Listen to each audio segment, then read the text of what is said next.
Күн қайырлы болсын, аса құрметті қазағым. Назарыңызда Жанбол Рахматулла. Естеріңізде болса, 8 қаңтар Созақ ауданының Қазпоштасының директоры Смайлов Нұрлан өзінің малдарын баққан.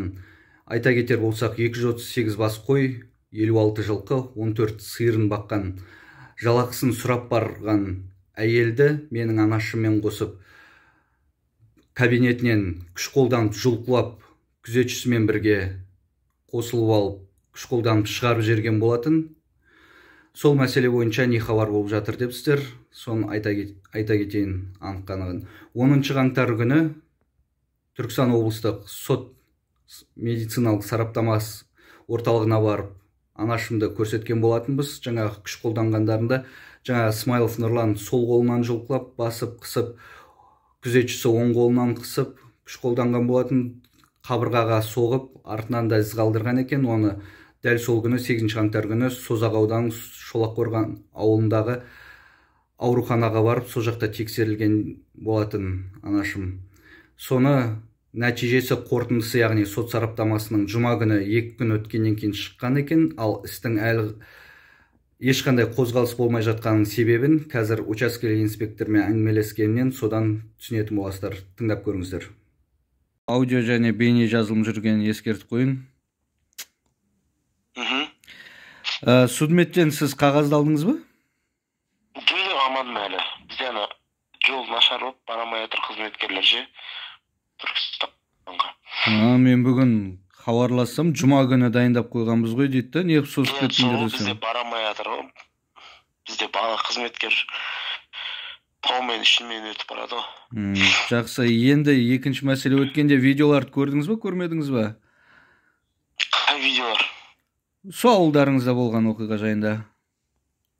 Ютубтан ба? Иә. Ютубтан көрдік қой, әріміз көрдік. Сол екіншісінде сауал жолдаған едім да мен. Неге ана сіздің... Қарауыл ма? Иә, неге тек қана... Оны түсінтемесін ақып қойдым оны. Аха, не дейді ол? Ол кісімен жаңағы ұрмадым, соқпадым, бірақ жаңағы...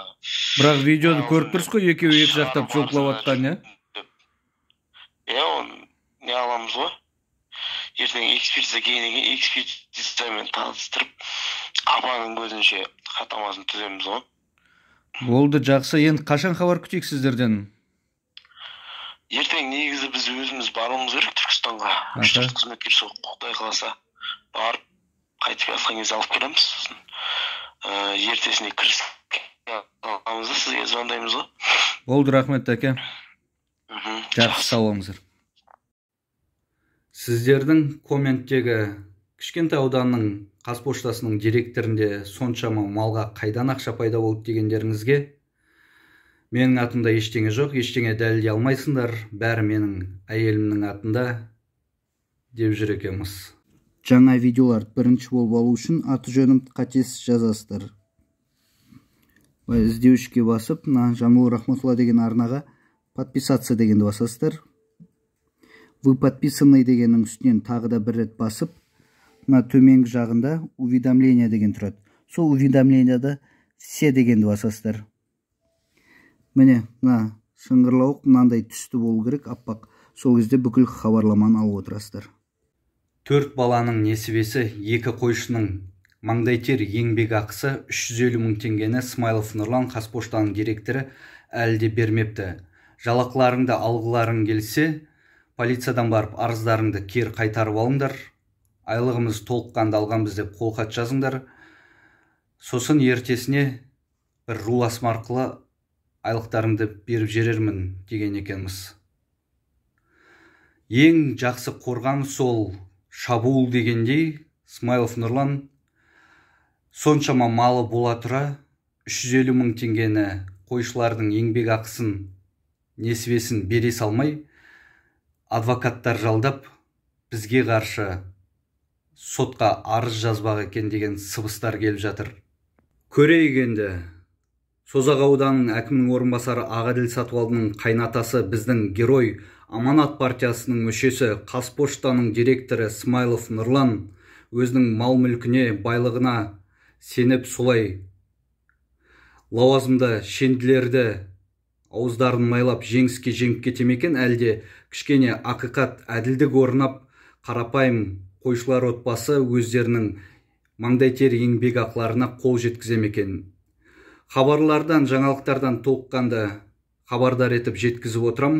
Тағы да айта кететін мәселе, Смайлов Нұрлан әлі күнге дейін Қазпоштаның директоры болып отырғанына қарағанда, әлімжеттік жасап, қорлық көрсеткен, ақ самайына, орамалына қарамастан 66 жастағы әйелді, кішкентай 2 жасар баласымен келген жас келіншекті күш қолданып, күзетшісімен бірге лақтырып жібергеніне қарамастан әлі Қазпоштаның директоры болып отыр. Сондықтан Қазпоштаның басқа да одан үлкенірек филиалдардың директоріне адамша сөйлесем деп баруды ойларыңыздан шығарып тастауға кеңес берем. Өйткені кішкентай ауылдың директоры былай әлімжеттік жасап күш қолданғанда, үлкен филиалдардың Қазпоштаның директорлері атып тастауға да мүмкіндіктері бар ма деген ой туындап жатыр ойымда.